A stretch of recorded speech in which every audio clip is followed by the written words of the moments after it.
Assalamualaikum warahmatullahi wabarakatuh. Bismillahirrahmanirrahim. Alhamdulillahirabbil alamin. Wa bihi nasta'inu ala umuri dunya waddin. Asyhadu an la ilaha illallah wahdahu la syarikalah wa asyhadu anna Muhammadan abduhu wa rasuluh. Allahumma shalli ala sayyidina Muhammad wa ala alihi wa ashabihi ajma'in. Amma ba'du. Alhamdulillah, semoga seluruh amaliyah kita sampai malam ini diterima Allah Subhanahu wa taala. Mudah-mudahan majelis ini mendapat keberkahan Allah. Marilah kita niatkan sejenak menuntut ilmu di majelis ini. Semoga bermanfaat, dapat kita amalkan. Mudah-mudahan meningkatkan ketaatan kita kepada Allah Subhanahu wa taala. Para jamaah sekalian, topik kita seperti yang telah disampaikan adalah tentang ketakwaan. Ini sebetulnya topik yang sudah biasa kita dengar. Ya, tentang takwa barangkali kita pun sudah banyak mendapatkan penjelasan tentang hal-hal yang terkait dengan ketakwaan. Namun selalu ada hal-hal lain yang bisa kita bicarakan terkait dengan ketakwaan ini. Mudah-mudahan menambah wawasan kita dan tentu saja ini menambah ketakwaan kita dalam kehidupan kita sehari-hari.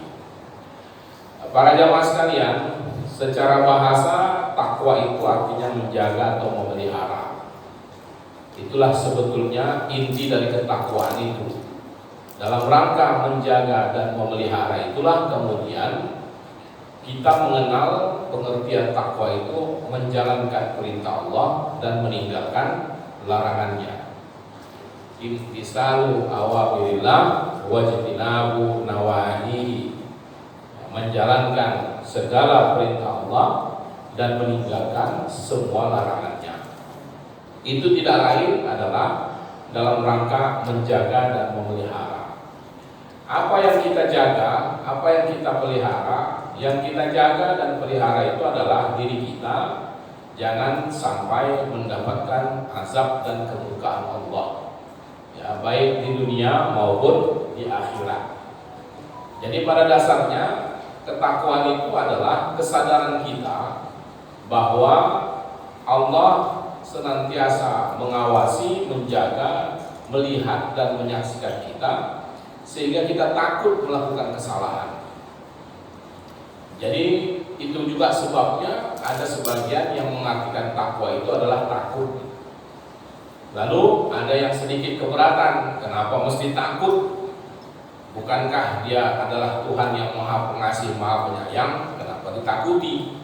Nah, sebetulnya bagaimana kita memahami takut itu tentu tidak sama takut kita kepada Allah dengan takut kepada makhluk.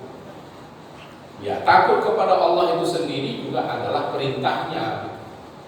Karena dalam banyak ayat-ayat Allah mempertanyakan, bahkan sekaligus memerintahkan, janganlah takut kepada siapapun, kepada mereka-mereka, tapi takutlah kepada Aku, kata Allah. Ya, fallahu ahaqqu an takhsha. Sesungguhnya Allah lah yang paling patut engkau takuti. Persoalannya adalah bagaimana kita menunjukkan rasa takut itu kepada Allah, yaitu justru dengan dekat kepada Allah, ya, menjalankan perintahnya dan meninggalkan larangannya. Jadi mengartikan takwa sebagai rasa takut dan kemudian dengan itu kita menjaga diri dari hal-hal yang bisa menyebabkan datangnya murka Allah, maka tentu ini adalah bagian dari ketakwaan. Boleh juga dikatakan bahwa orang takwa itu orang yang takut salah, ya, takut jangan sampai melakukan kesalahan, jangan sampai terjerumus kepada dosa.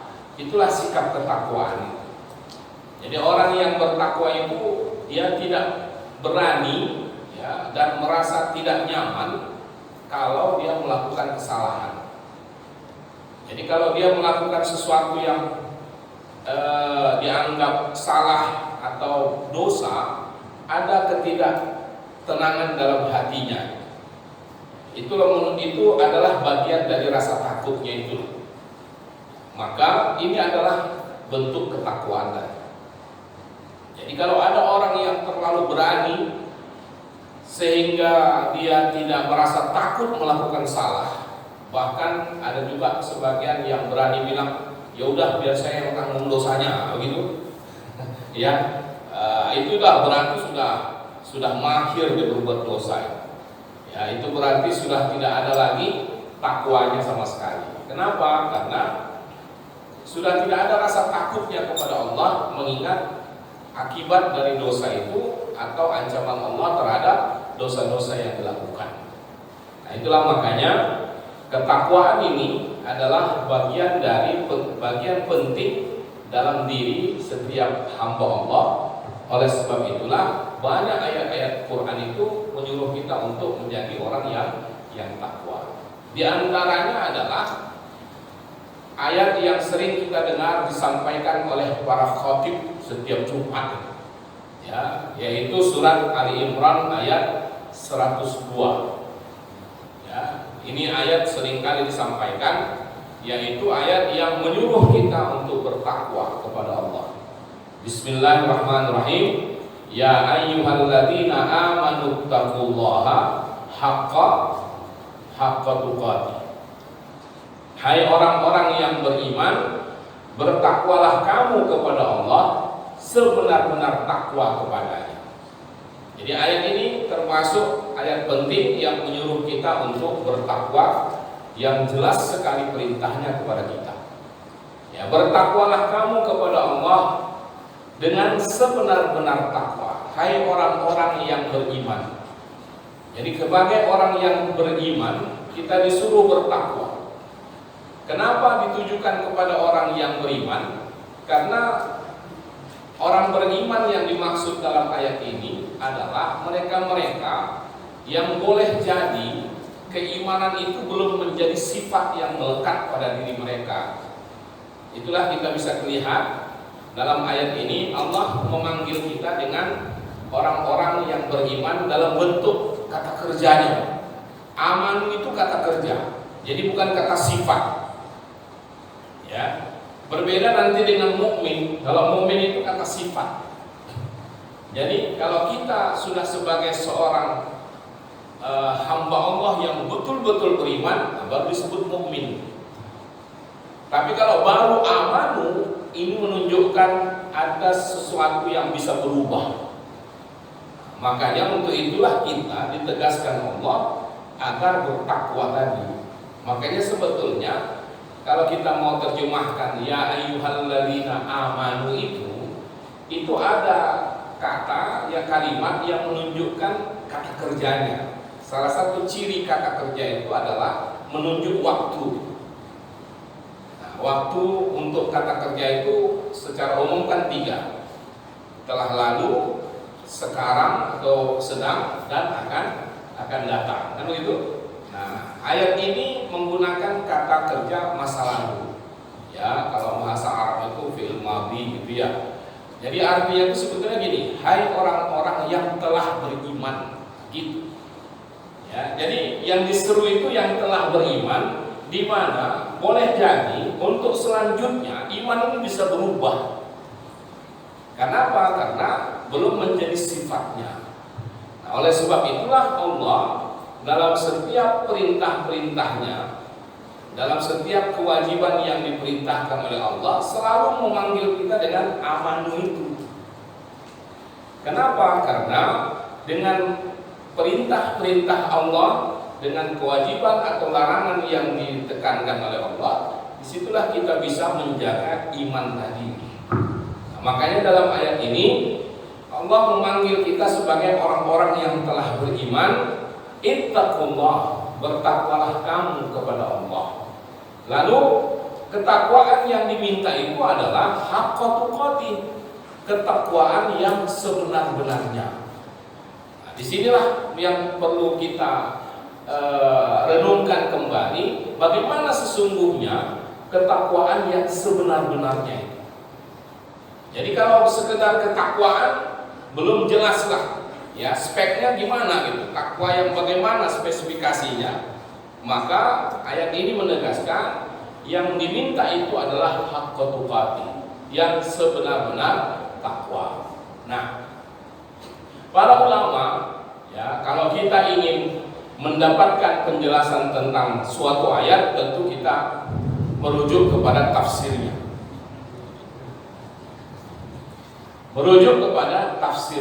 Nah, dalam banyak tafsir disebutkan pengertian haqqa tuqatih ini mengutip pendapat penjelasan dari sahabat Abdullah bin Mas'ud atau Ibnu Mas'ud. Nah, Ibnu Mas'ud dalam satu riwayat menyebutkan yang dimaksud dengan takwa di sini, dengan sebenar-benar takwa tadi, haqqa tuqatih itu adalah ayyuta'a fala yuqsa, bahwa ia taat kepada Allah, tak pernah maksiat sekalipun. Jadi taat kepada Allah ya, tidak pernah durhaka. Ya, maksiat itu kan kedurhakaan, pembangkangan, pengingkaran, pelanggaran dan sebagainya. Itu yang pertama. Yang kedua, wa ayyuzkara fala yunsa, selalu ingat kepada Allah, tak pernah lupa. Ingat terus kepada Allah, tak pernah dia lupa kepada Allah. Itu yang kedua. Dan yang ketiga, wa ayyushkara fala yukfar, dan selalu bersyukur kepada Allah, tak pernah kufur. Itulah yang dimaksud haqqa tuqatih menurut keterangan dari Ibnu Mas'ud tadi. Pertama, taat tak pernah durhaka, ingat tak pernah lupa, syukur tak pernah kufur. Itu dia, ya. Jadi inilah kesempurnaan dari ketakwaan itu. Bahkan dalam satu penjelasan menurut riwayat dari sahabat lain, Ibnu Abbas, ya, ini juga termasuk referensi tafsir dari kalangan sahabat. Beliau mengatakan maksudnya itu adalah Allah yuqsa tarfata ainin, ya. Tak pernah kita melakukan kedurhakaan walau seketip mata pun. Nah, sampai begitu. Itu artinya ini sebuah sikap seorang yang sama sekali menjaga dirinya dari hal-hal yang tidak baik. Nah, kalau kita ingin mengatakan bahwa beginilah ketakwaan yang maksimal yang diharapkan, bentuk ketakwaan yang diperintahkan itu, ini kan rasa-rasanya tak mudah kita kerjakan. Ya, tak mungkinlah rasanya kita tak pernah salah, ya. Ada yang tak pernah buat dosa, ada yang tak pernah lupa kepada Allah, ada yang tak pernah kufur atau tidak pernah bersyukur atas setiap nikmat yang diberikan. Tentu kita pernah melakukan itu semua. Padahal secara sunnatullahnya, artinya menurut hukum duniawinya lah begitu, seharusnya seberapa banyak yang kita terima, seharusnya segitu juga yang kita beri. Itu sunnatullah, ya. Hukum alamnya kayak gitulah. Itu madu itu, ya, dikeluarkan oleh lebah sebanyak sari bunga yang dihisapnya. Kalau dia banyak menghisap sari bunganya, maka banyak pula madu yang dikeluarkannya. Kalau sedikit yang dihisapnya, sedikit pula hasil madunya. Itu sudah sunatullahnya begitu. Iya kan? Bulan itu sebanyak apa cahaya yang dipancarkannya, tergantung sebanyak apa cahaya yang dipantulkan ke dia, kan gitu. Nah, itulah sunatullah. Nah, begitu juga kita. Seharusnya sebanyak apa nikmat yang diterima atau yang kita dapatkan dari Allah, maka seharusnya segitu juga ketaatan kita kepadanya, kan? Faktanya bagaimana? Apakah kita sudah melakukan keseimbangan antara nikmat dengan ketaatan? Nah, tentu kalau kita pahami haqqa tuqatih seperti ini, berarti ini betul-betul tak ada sama sekali yang lolos dari nikmat Allah. Semua sudah seimbang dengan ketaatan kita, kan? Nah, disinilah ada kemungkinan sulit untuk diwujudkan. Ya, rasa-rasanya kita tak mampu untuk mewujudkan itu. Dan itu pula lah yang menjadi kegelisahan para sahabat-sahabat Nabi ketika turun ayat ini yang menyuruh takwa dengan sebenar-benar takwa dengan pengertian yang tadi. Maka kemudian mereka bertanyalah kepada Rasulullah. Ya, kata mereka kepada Rasulullah ketika turun ayat Ali Imran 102 ini, ya, mereka bilang begini, ya Rasulullah, may yaqwa ala hadza. Siapa yang sanggup melakukan itu ya Rasulullah? Bahkan para sahabat pun merasa tak mampu, Pak. Ya, bayangkan, taat tak pernah durhaka, ingat selalu tak pernah lupa, ya, kemudian bersyukur tak pernah kufur. Nah, rasa-rasanya kita ini lupa pernah, gitu ya, kufur pernah, ya, durhaka mungkin juga pernah, gitu ya. Nah, jadi sudah kemungkinan kita gagal lah mendapatkan itu. Ya, maka para sahabat pun merasa seperti itu. Makanya mereka kemudian bertanyalah kepada Rasul, ya Rasulullah, may yaqwa ala hadza. Siapa yang sanggup melakukan seperti itu ya Rasulullah? Maka karena Allah Maha Pengasih, Maha Penyayang dan sangat memahami, memaklumi kondisi hamba-hambanya, Allah turunkanlah firman-Nya dalam surat At-Taghabun ayat 16. Turunlah ayat At-Taghabun ayat 16. Bunyinya, fattaqullaha mastata'tum. Bertakwalah kamu kepada Allah menurut kesanggupanmu. Nah, dengan turunnya ayat ini, maka sahabat-sahabat pun merasa lega. Nah, tinggallah persoalannya bagaimana kita menyikapi kedua ayat ini. Yang satu menyuruh takwa dengan sebenar-benar takwanya harus begini, sementara yang satu menyuruh bertakwalah sebatas kemampuan. Ini yang mau dipakai yang mana ini? Kan itu, tidak mungkin kita biarkan begitu saja ayat itu. Harus bisa difahami supaya kedua-duanya tidak ada yang tidak terpakai, tetap bisa diamalkan. Nah, para ulama, mayoritas ulama mengambil jalur kompromi lah. Ya, mereka mencoba mengkompromikan dua ayat ini. Sebetulnya ayat ini tidaklah bertentangan. Walaupun yang pertama 102 Ali Imran itu menyuruh takwa dengan sebenar-benarnya, kemudian At-Taghabun ayat 16 menyuruh takwa sebatas kemampuan, pada dasarnya itu bisa difahami secara bersama. Maksudnya bagaimana? Maksudnya kalau kita bicara target ketakwaan yang maksimal, itulah yang disebutkan oleh Ali Imran 102 itu. Bahwa kita memang punya target seperti itulah ketakwaan, dan sedangkan At-Taghabun ayat 16 itu memberikan kesempatan kita untuk berproses sesuai dengan kemampuan kita. Jadi yang diharapkan dari kita itu adalah bagaimana proses ketakwaan itu terus meningkat sampai akhirnya mencapai target haqqa tuqatih. Nah, ya, jadi mengkompromikannya, Ali Imran 102 itu adalah targetnya, sementara At-Taghabun ayat 16 tadi menunjukkan prosesnya. Nah, itulah caranya. Sehingga kalau kita mau memahami kedua ayat tadi, perintahnya sebetulnya seperti ini.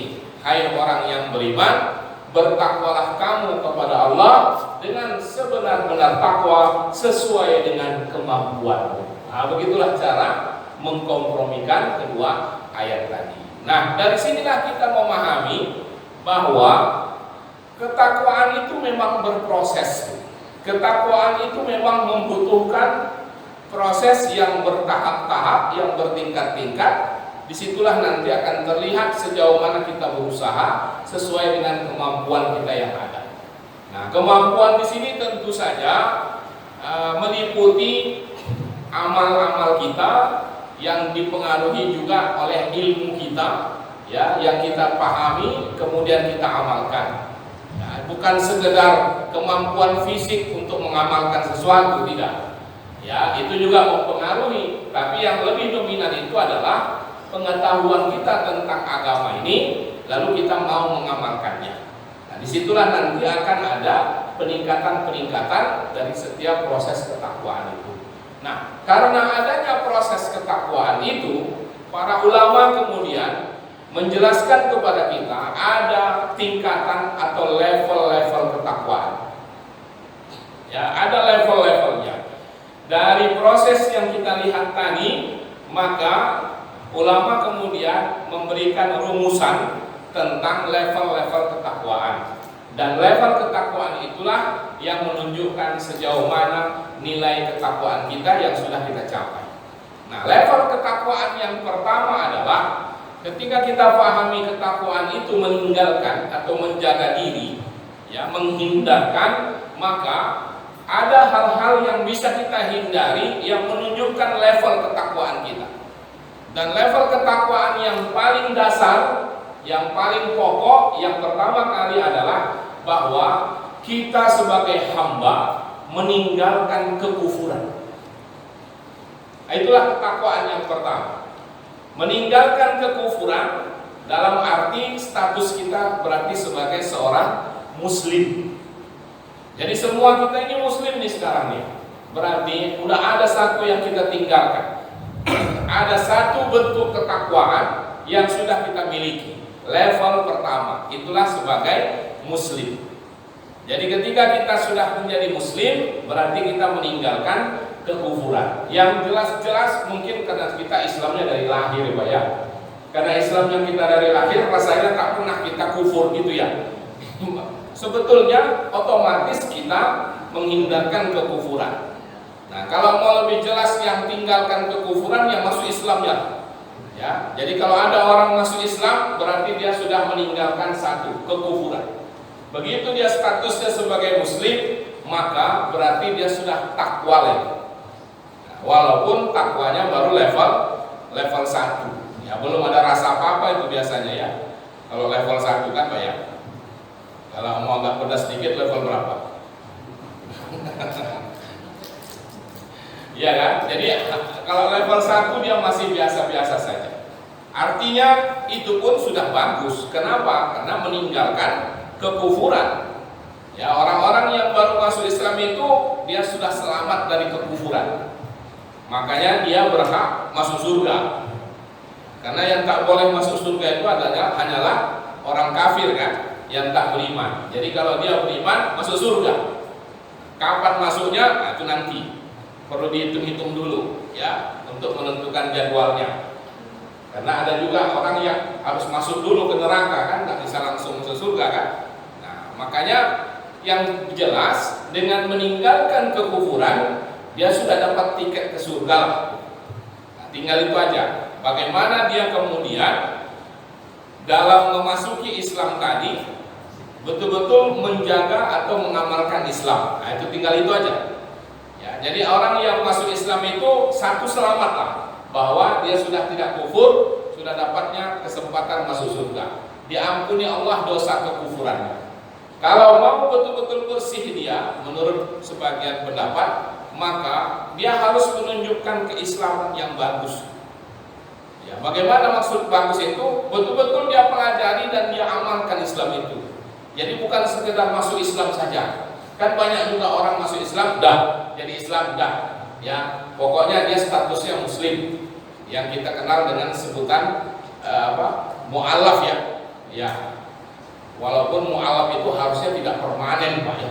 Mu'alaf itu tidak permanen.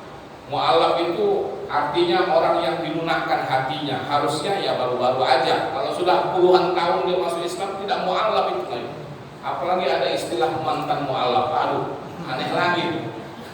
Aneh itu istilah itu. Ya. Karena apa? Karena harusnya dia sebagai seorang yang baru masuk Islam, dia sudah harus belajar ya untuk mengamalkan Islam secara perlahan, dan bersamaan dengan itu dia harus dibimbing juga gitu ya. Nah, jadi dia tidak merasa setelah jadi orang Islam ya udah selesai gitu. Tidak. Itu namanya Islamnya tak bagus. Ya, dan itu juga bukan berarti buat dia jelek ya.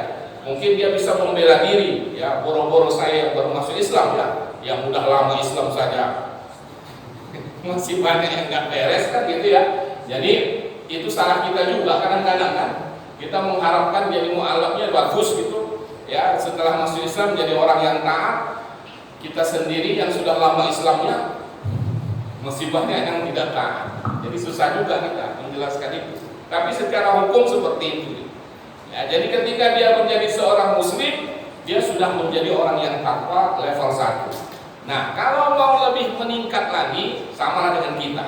Berarti dia muslim, kita pun muslim.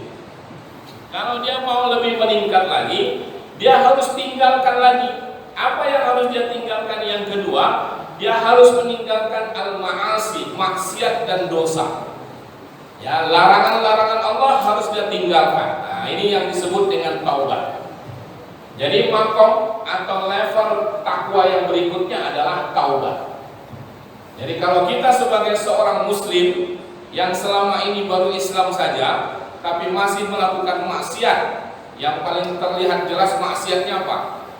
Tak sholat, nah itu kan maksiat, ya kan? Kemudian mungkin melakukan hal-hal yang haram, oke lah, ya. Nah kalau kita mau naikkan level kita sebagai muslim dari level ketakwaan tadi, maka tinggalkanlah itu maksiat. Dengan cara apa? Kita bertaubat kepada Allah. Kita tidak lagi lakukan hal-hal yang dilarang. Kita tinggalkan perbuatan dosa. Jadilah kita sebagai orang yang soleh sekarang. Nah itulah dia ya. Jadi kalau kita sudah mencapai level, kalau sudah menapaki jalan taubat, maka berarti kita level sudah naik, level kedua. Ya, berarti itu sudah cukup bagus itu. Ya, sudah ada peningkatan. Cuman masalahnya taubat ini kan harus dijaga. Karena apa? Karena peningkatan level itu tidak statis, Pak. Dia dinamis itu. Ya, bisa saja setelah naik level 2 turun lagi. Ya, turun lagi levelnya. Karena kita lihat banyak orang-orang yang taubat kemudian kambuh lagi kan ada. Ya berarti dia sudah sempat naik level 2 tapi turun lagi. Nah disitulah upaya kita untuk menjaga yang kita sebut dengan istiqomah. Ya, jadi orang-orang yang sudah menempuh jalan ketaatan, yang sudah menjadi orang salih, melakukan berbagai amal-amal ibadah dan sebagainya, dan dia kemudian tidak lagi seperti dulu melakukan kesalahan, dosa, maksiat segala macam sudah ditinggalkan. Nah itu yang perlu dijaga, jangan sampai turun. Kalau turun berarti kita tidak berupaya secara maksimal seperti perintah ayat kedua itu. Minimal bertahanlah. Ya, kalaupun ini anunya aja ini sebetulnya ya, jobnya. Kalaupun terjebak pada dosa, jangan dosa yang kemarin lah, dosa yang baru gitu. Kira-kira begitulah. Ya. Ya, itu sebetulnya nggak bagus itu ya. Cuman kan kita seringkali yang penting tak sengaja gitu ya Pak ya. Jangan sengaja. Maksudnya kita mungkin secara tak sengaja terjebak pada dosa yang lain. Nah, gitu ya. Jadi dari situ kita segera bertaubat itu tak mengapa. Ya, biasalah orang kalau tak sengaja ya kita kan tak dihukum. Yang penting kita segera sadar dan bertaubat. Itu yang penting. Ya kan? Nah jadi ketika kita sudah berada di level taubat, kita harus betul-betul bisa mempertahankan itu. Karena kita sesungguhnya sudah naik level. Nah disitulah nanti perjuangannya yang paling berat itu di situ. Ya, menjaga taubat itu tidak mudah, banyak sekali tantangannya. Itulah sebabnya Allah mencintai orang-orang yang taubat. Nah, itu dia. Kalau sudah Allah mencintai, itu kan berarti balasannya besar sekali. Seperti Allah mencintai orang yang sabar kan ada. Nah itu ya. Kenapa? Karena balasan sabar itu besar sekali. Begitu juga orang yang taubat. Innallaha yuhibbut tawwabin wa yuhibbul mutatahhirin.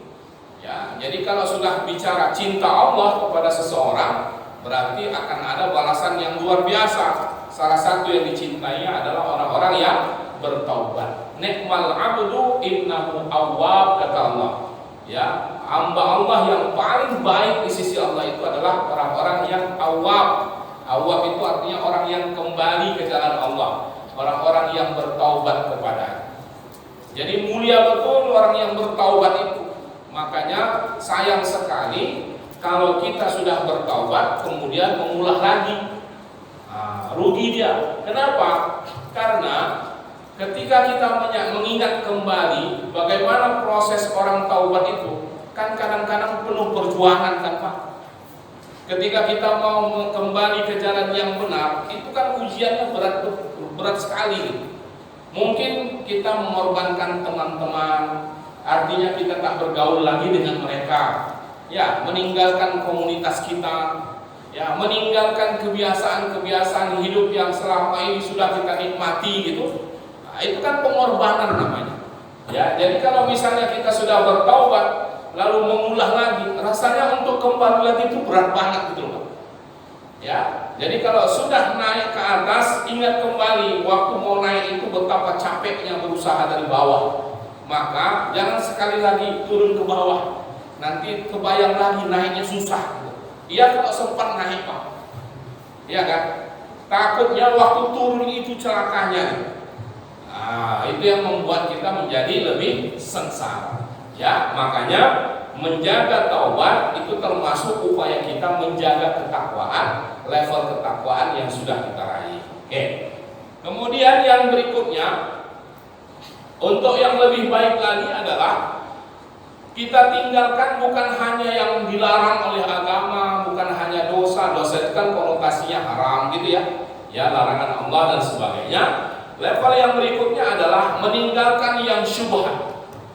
Yang syubhat itu artinya samar-samar, yang tak jelas halal haramnya sehingga membuat kita ragu. Nah, yang berbuat untuk hal-hal yang syubhat ini pun termasuk perlu kita tinggalkan, karena kata Nabi, siapa yang menjaga diri dari yang syubhat berarti dia sudah menjaga kemurnian agamanya.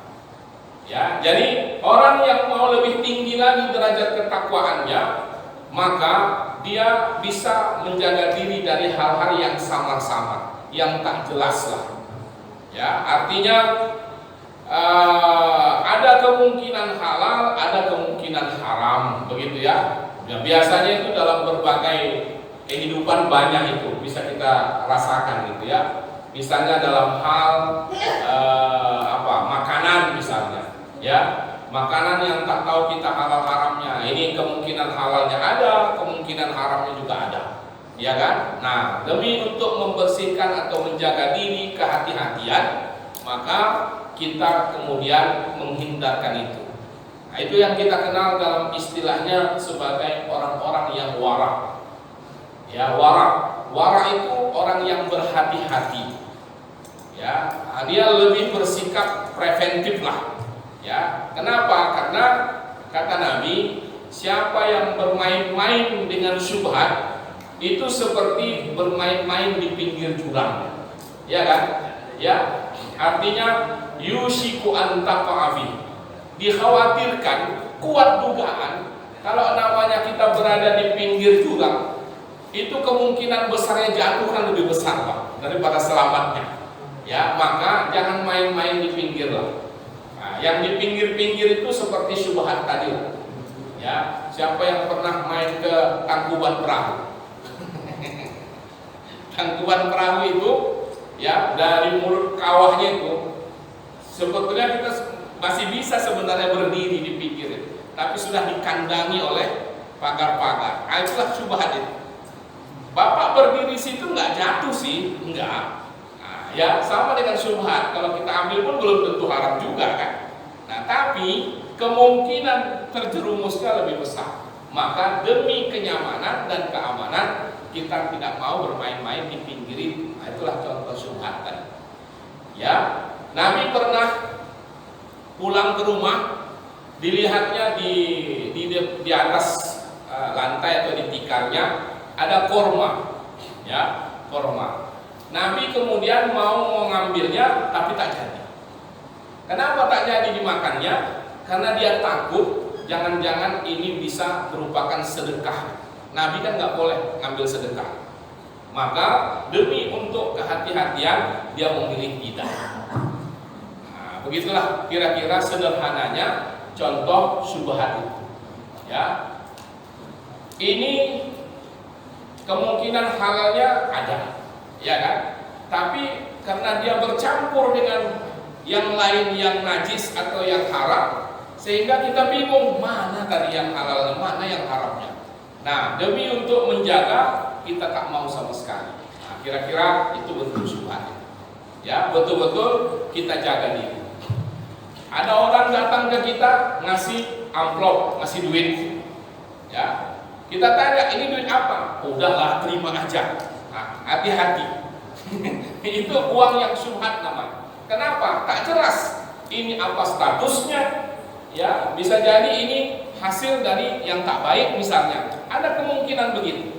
Bisa juga tidak. Nah, demi menjaga kewaraan kita, ya, supaya jangan terjerumus, kita tolak. Nah, begitu kira-kira. Ya, ketemu uang di jalan, ketemu dompet atau handphone orang. Nah, itu syubhat nggak? Syubhat nggak, Pak? Tidak, kalau itu memang tidak jelas pemiliknya, tapi kan yang jelas bukan milik Bapak. Maka jangan Bapak ambil.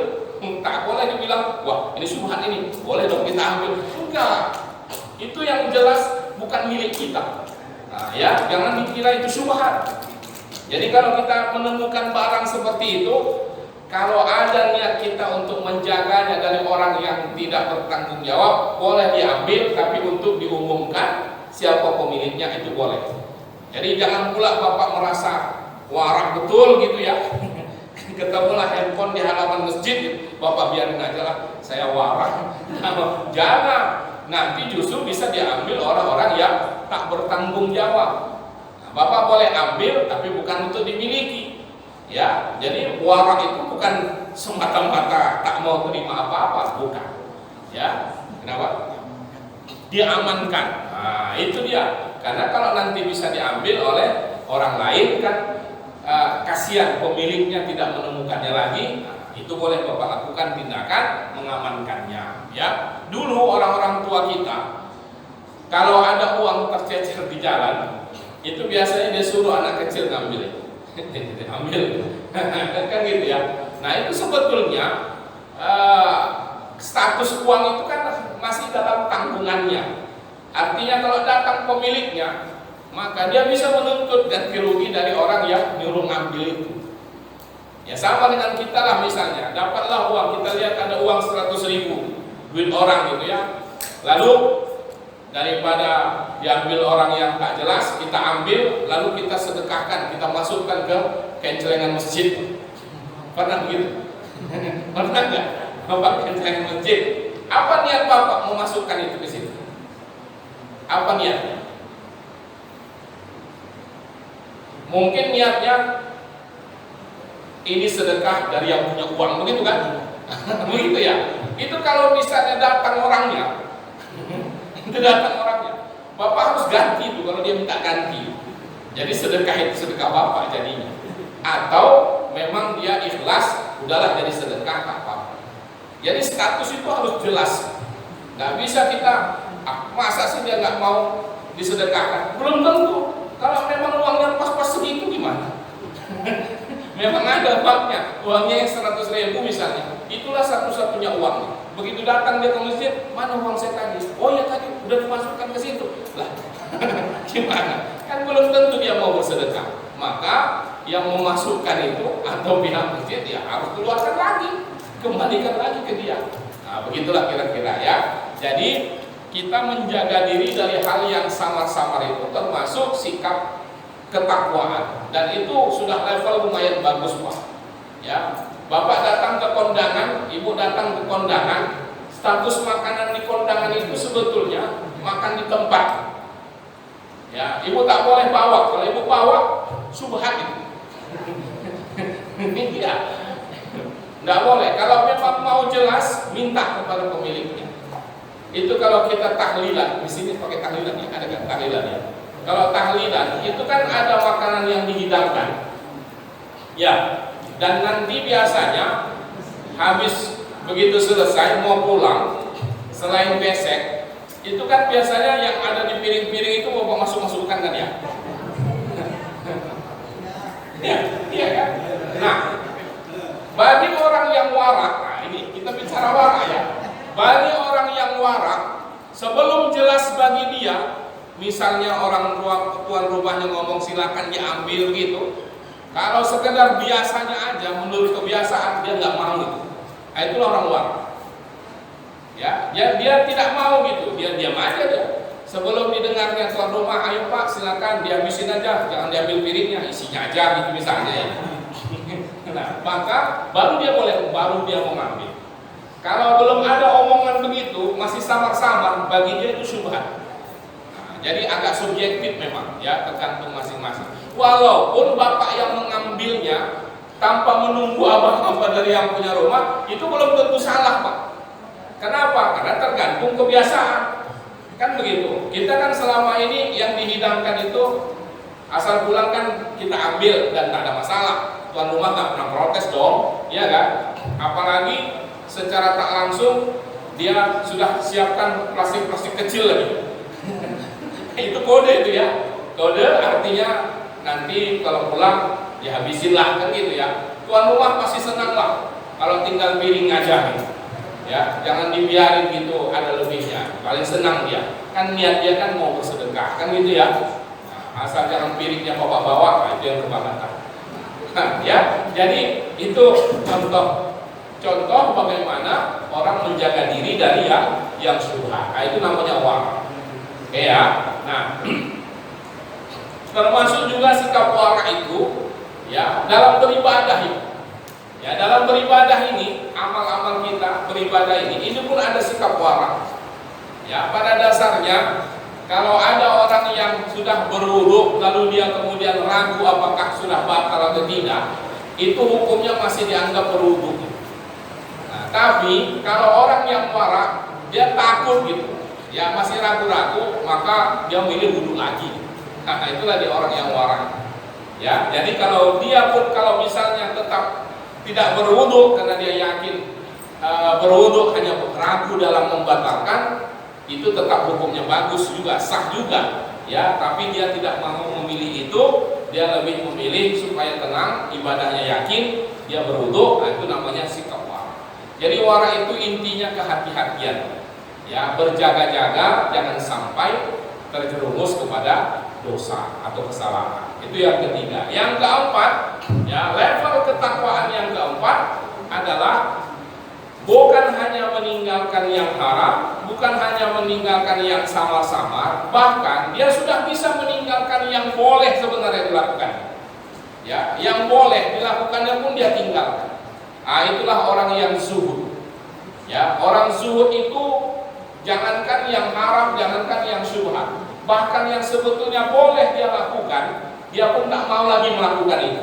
Nah, itu berarti levelnya sudah lebih tinggi. Ya, nah ciri-ciri orang yang zuhud itu sendiri artinya meninggalkan, Pak.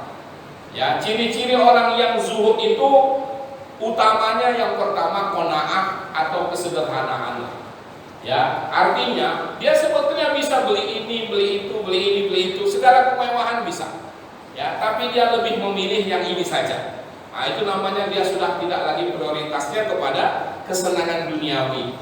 Dia punya dunia itu dia miliki, tapi orientasinya bukan lagi dunia, sudah akhirat. Sehingga dunia ini bagi dia hanya sekedar sarana saja. Dia tidak lagi bermewah-mewah dalam sarana, tapi lebih kepada tujuan. Nah, itu namanya orang zuhud. Ya, jadi zuhud itu bukan karena tak ada. Zuhud itu bukan karena tak punya. Justru zuhud itu adalah cara hidup seseorang yang bisa mengendalikan dirinya dari kecenderungan hawa nafsu dan kesenangannya menuju kepada akhirat atau ketenangan batinnya. Ya, ada seorang yang saya kenal, pensiunan Pak, ya, usianya sekitar 70 lebih lah, yang hari-hari belakangan ini kerjaannya sudah sholat ibadah lah gitu ya. Nah, dia orang kaya. Ya, dia orang kaya, dia banyak kontrakannya, banyak, anak-anaknya sukses. Lalu ketika satu hari lewat kami melewati pulang dari masjid, ada tanah kosong.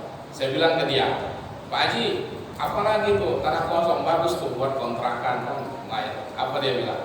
Saya sudah tak ada lagi mikir-mikir yang begitu, Ustaz. Nah, itu ciri zuhud tuh kayak gitu. Ya, artinya dia sudah tak tertarik, tak ada lagi ambisi-ambisi duniawi itu lagi. Mau jadi apa lagi coba? Ya Pak ya, Pak itu mau jadi apa lagi coba?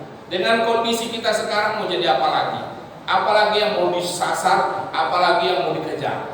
Nah, ya orang zuhud itu sudah berkurang ambisi duniawinya. Nah, kalau sudah sampai seperti itu, maka kita makin naik lagi. Ya, itulah ketakwaan yang keempat. Dan yang paling tinggi ketakwaan itu, ya itulah tadi. Seperti pengertian yang disampaikan oleh Ibnu Mas'ud, bahwa dia bukan hanya meninggalkan yang dibolehkan, bahkan dia sudah sampai kepada level di mana dia tidak lagi mau melakukan segala sesuatu yang bisa melalaikan atau menghilangkan ingatannya kepada Allah. Jadi dia sudah tidak lagi melakukan hal-hal yang bisa mengurangi waktunya untuk ingat kepada Allah. Nah, itulah dia. Ya, jadi hatinya selalu ingat kepada Allah. Berarti dia sudah meninggalkan segala hal yang bisa melalaikannya dari mengingat Allah. Nah, itu yang kelima. Ya, dan ini tidak mudah, Pak.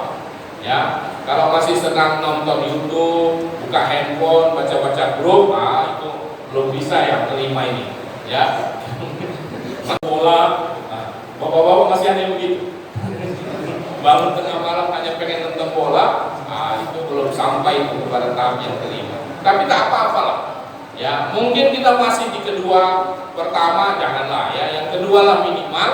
Ya, teruslah menanjak, teruslah meningkat, dan itulah yang sesungguhnya akan dinilai oleh Allah. Makanya targetnya adalah bagaimana akhir dari hidup kita berada dalam ketakwaan kepada Allah.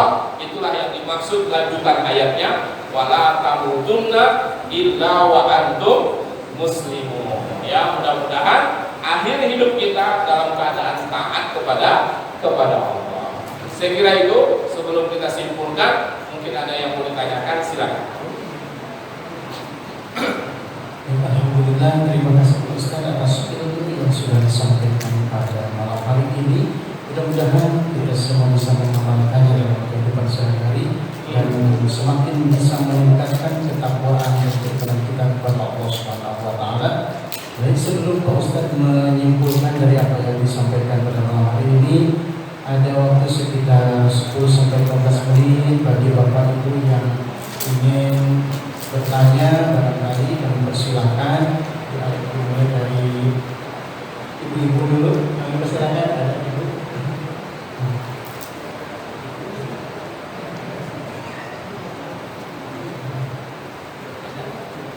Ya, silakan. Bu Sutrisna, silakan.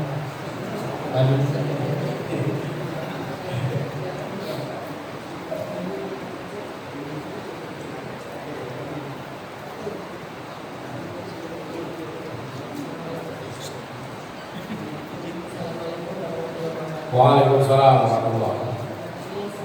Saya mau bertanya sekali lebih hidup ya Ustaz ya, khususnya kalau ada yang bertanya kan dari kami hidup. Jadi tadi kan disampaikan yang tadi yang Al-Imran 102 itu bahwa kita seolah-olah gimana ya, nggak boleh berbuat salah Sama apa sekali. ya. Padahal sementara ada itu hadis yang mengatakan bahwa kullu bani agama kotor. Iya. Nah jadi bagaimana itu memahami yang hadis itu dengan itu. Baik. Kemudian satu lagi tadi kan Ustaz bilang kalau ada barang ini ada pemiliknya yang gimana ada pemiliknya ya diambil gitu kan. Tapi pernah ada kisah itu sahabat Nabi, saya lupa nama siapa. Itu kan ada buah apel yang jatuh di sungai, kemudian diambil, padahal itu buah apel nggak tahu itu pohonnya siapa, nggak tahu diambil. Setelah diambil dimakan, rupanya begitu dia makan sekian puluh hafalan itunya hilang. Nah itu gimana itu? Baik. Terima kasih. Assalamualaikum. Waalaikumsalam warahmatullahi wabarakatuh. Itulah yang kemudian mendasari pemahaman untuk mengkompromikan ayat itu. Ya, bahwa ketika Nabi mengatakan setiap manusia itu pasti punya salah, ya kan? Dan sebaik-baik orang yang bersalah, wa khairul khata'in at-tawwabun, ya kan? Dan sebaik-baik orang yang bersalah itu adalah yang bertaubat. Nah, itulah prosesnya sebetulnya. Ya kan? Jadi memang tidak mungkin kita seperti itu, ya. Kalau memang kita pencapaiannya harus begitu sejak awal, nggak mungkin. Maka ketika ada ayat yang kedua atau ayat 16 itu, maka dipertemukanlah pemahamannya bahwa nanti maksimal perolehan kita itu adalah haqqul qadhi. Sedangkan prosesnya itulah yang dimaksud oleh at-taghabun. Salah satu proses itu adalah ketika kita pernah salah, maka kita harus segera bertaubat. Nah, sampai nanti level ke atas, itulah yang mungkin sampai kepada tahap haqqul qadhi. Jadi sebetulnya hadis itu justru mempertegas bahwa memang ada proses yang harus kita lewati, ya. Dan salah satunya mungkin bahwa kita pasti pernah punya salah, lalu kemudian kita harus membersihkannya. Yang penting ada upaya untuk membersihkan. Makanya ayat hadis itu menekankan sebaik-baik orang yang bersalah seakan-akan jangan biarin terus jadi orang salah lah, kan gitu ya. Haruslah segera bertaubat. Itu yang pertama. Kemudian yang kedua, itu selalu disinggung dalam kisah orang-orang yang wara. Ya kan? Ketika dia sudah makan, ya, lalu dia sadar ini tidak halal buat dia. Maka kemudian dicari tahunya siapa pemiliknya, kan gitu ya. Nah, ternyata pemiliknya seorang yang non-muslim ya. Nah, kalau nggak salah saya ceritanya begitu. Lalu dia minta keridoannya. Nah, itulah dia ceritanya. Berarti apa? Dia ingin memperjelas status ini, jangan sampai samar, apalagi sampai dianggap haram, kan gitu. Nah, sehingga ketika itu kan menunjukkan bahwa dia salah sebetulnya. Ya, dia salah, maka dia ingin membersihkan diri dengan mencari tahu siapa pemilik untuk minta dihalalkan. Jadi jangan kita biarkan begitu saja, udahlah apa-apa. Masa sekedar sebutir apel saja tak diizinkan. Orang warak tak mau begitu. Orang warak tetap ingin punya kejelasan dari apa yang dia ambil atau dia makan. Seperti tadi, hidangan tadi. Ya, walaupun kita tahu kalau diambil tak marah tuan rumah itu. Toh biasanya memang begitu kan? Tapi orang warak tak mau begitu. Tetap saja dia minta izin, minta kepastian, atau dia tunggu apakah boleh ini diambil atau tidak. Nah, itu sama dengan cerita Abel itu. Minta memastikan kehalalannya. Kenapa? Masalahnya ini baru udah masuk. Iya kan? Kecuali kalau belum dimakannya. Ya baru dipegangnya, mau dimakan baru teringat, wah ini bukan punya saya, dia lepaskan. Itu selesai urusan. Ini kan dia datangi pemiliknya, karena udah masuk, udah dimakannya. Jadi mau nggak mau harus minta keridoannya. Nah, sama, beda, maksud saya beda dengan kasus ketemu dompet itu. Ketemu dompet itu tidak ada keharusan kita untuk mengambilnya, ya, kecuali seperti kasus bapak tadi yang ada uang, bapak keburu sedekahkan, bapak keburu masukkan. Nah, kalau yang begitu tuh bapak harus cari, gitu. Jangan tunggu orangnya datang. Harusnya, atau jangan terlalu cepat buru-buru kita mengambil keputusan untuk mensedekahkannya. Orang kita bukan punya kita gitu. Ya kan gitu ya. Serahkan kepada masjid untuk diumumkan ada uang hilang dan sebagainya. Nah, saya kira itu. Ya, jadi tetap intinya orang itu ingin kejelasan. Kenapa dia kejar betul siapa pemiliknya? Karena udah keburu dimakan. Kalau belum sempat dimakan, mungkin sikap waraknya cukup dengan meninggalkan saja, tak diapa-apain, maka tidak ada kewajiban dia untuk tahu siapa pemilik. Nah, begitu. Sama seperti ini. Ibu punya rumah tetangga, punya mangga, mangganya jatuh ke halaman ibu. Nah, coba, apa statusnya itu?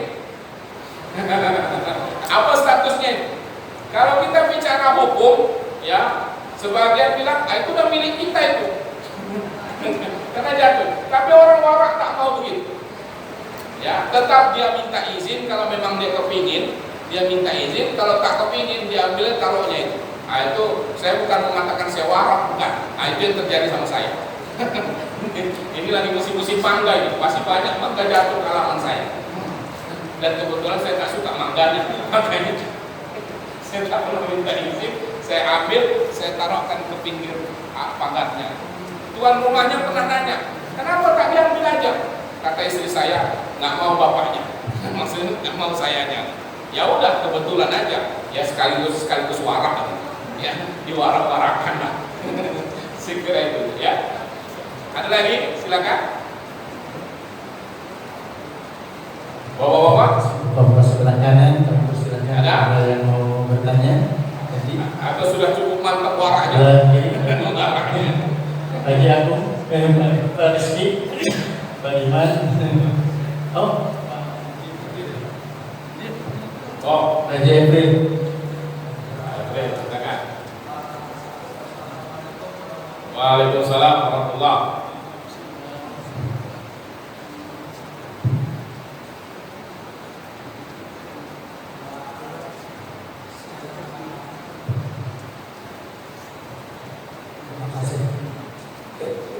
Ini daerahnya umum, masih enak. Jadi nggak apa-apa ngomong maaf. Bapak-bapak, mungkin bapak sudah sering masih tahu problem saya. Ada problemnya apa? Seluruh sahabat-sahabat semua nanti semuanya saya apa? Yang sebelah kiri, ada yang kurang dari saya. Yang sebelah kiri adalah seseorang yang hebat, yang sempurna. Tapi yang sebelah kanan ini tidak dibicarakan seperti itu. Bapak-bapak dan ibu, inilah yang kuasa direncanakan manusia seperti ini terjadi. Manusia seperti ini yang bisa bicarakan seperti ini ternyata tidak semua seperti itu. Luar biasa yang ketiga kepada saya, kepada bapak-bapak semuanya, berdoa mohon agar bapak semua mudah-mudahan akan berikan kepada kita suatu saat itu pengertian sesuatu yang terjadi akan terjadi, mudah-mudahan akan selalu baik. Itu satu doa yang saya tidak bisa sampaikan. Nanti semua berbicara, tapi saya harus melakukan dengan baik. Itu karena ini adalah teman-teman kita sudah berbeda. Itu tidak banyak yang sedikit yang pelaksana yang sedikit disamakan. Silakan kalau ada teman-teman yang silakan Pak sampaikan kalau ada teman-teman. Baik. Saya yang Maha Kuasa yang begitu bangga dan Maha Kuasa, bangga doa seperti mudah-mudahan yang diberikan itu tidak semudah ternyata hebat. Itulah yang bisa saya sampaikan. Terima kasih, Pak. Waalaikumsalam warahmatullahi wabarakatuh. Terima kasih, Pak. Ya, artinya sedikit waktu yang kita miliki, sebanyak apapun dia, tergantung bagaimana kita menggunakannya dengan baik. Itulah namanya keberkahan. Saya punya rumus sehat begini aja, Pak, sederhananya. Kalau kita masih bisa bertemu dengan banyak orang, masih bisa bersilaturahmi, masih bisa datang ke masjid, masih bisa melaksanakan ibadah, itu sehat namanya. Itulah sehat. Karena banyak orang yang begitu kuat badannya, melangkah kaki ke masjid untuk ibadah pun tak bisa. Itulah sakit sebetulnya. Ya, jadi kalau masih bisa beribadah, masih bisa sholat, melaksanakan berbagai kegiatan-kegiatan, itu sudah nikmat Allah lain. Insya Allah begitu kita syukuri dengan ibadah, ditambahkan Allah nikmat sehat. Itulah kira-kira rumus sehat itu. Jadi apapun keadaan kita, tetaplah kita syukuri, karena nikmat Allah itu masih banyak yang belum kita dapatkan. Makanya yang ada kita syukuri supaya dikasih Allah yang belum ada. Syukurilah apa yang ada supaya diberi yang belum ada. Itu insya Allah kita dapatkan. Saya kira demikian. Mudah-mudahan bermanfaat. Mudah-mudahan Allah senantiasa memberikan kekuatan kepada kita, kesehatan lahir dan batin, supaya kita tetap bisa taat kepada Allah, menghabiskan waktu-waktu kita untuk mendekatkan diri kepadanya. Insya Allah ada keberkahan dalam hidup kita. Selalu ada manfaat untuk kita, keluarga kita, dan orang-orang yang kita cintai. Amin ya rabbal alamin. Kesimpulannya, ketakwaan itu sederhana, bahwa kita jaga diri betul-betul sebatas kemampuan kita dengan maksimal. Insya Allah kita bisa mencapai derajat ketakwaan yang tertinggi. Dan seberapa ketakwaan yang kita dapatkan, kalau kita sudah berusaha maksimal, itulah haqqul tuqatih yang diharapkan, seperti yang diminta pada ayat-ayat yang kita baca tadi. Mudah-mudahan kita sedang berada dalam proses-proses ketakwaan yang terus meningkat. Amin. Baik, saya kira demikian. Terima kasih. Assalamualaikum warahmatullahi wabarakatuh.